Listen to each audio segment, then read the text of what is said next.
Tidak mungkin rumah Allah ini dibangun dalam waktu 46 tahun. Tetapi Yesus berbicara tentang tubuhnya serupa dengan rumah Allah. Tubuhnya adalah tempat Allah berdiam.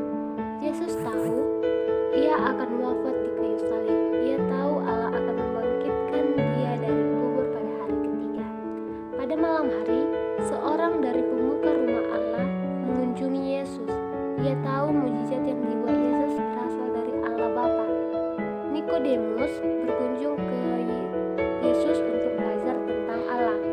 Yesus berkata ke Nikodemus bahwa orang harus lahir baru untuk dapat masuk ke kerajaan Allah.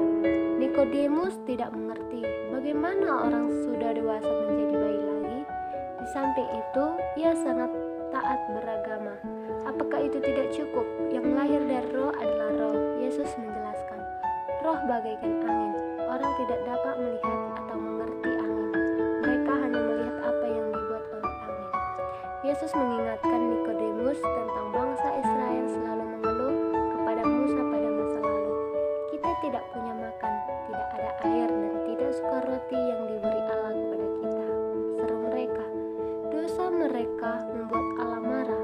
Ia mengirim ular beludak di antara mereka.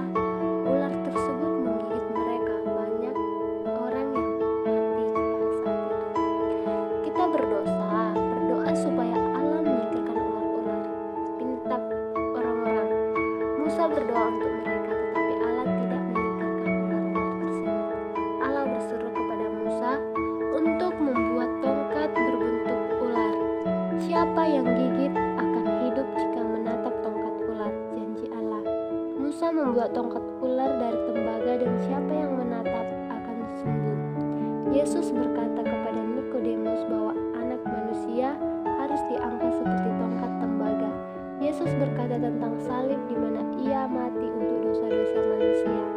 Yesus berkata, karena begitu besar kasih Allah akan dunia sampai ia mengaruniakan anak sulungnya, supaya siapa yang percaya padanya tidak akan binasa melainkan memperoleh hidup yang kekal.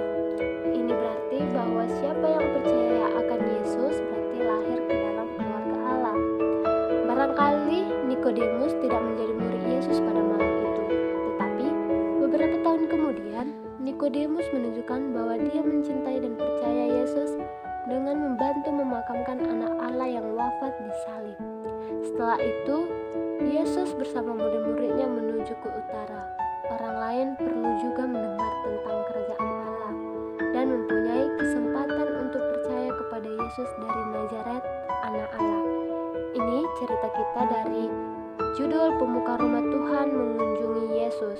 Cerita ini mengatakan pada kita bahwa Tuhanlah yang menciptakan kita dan ingin kita mengenal Dia. Allah tahu kita telah berbuat hal yang buruk yang Ia sebut dosa, yang hukum dosa adalah maut, tetapi Allah sangat mengasihi kita. Terima kasih, kiranya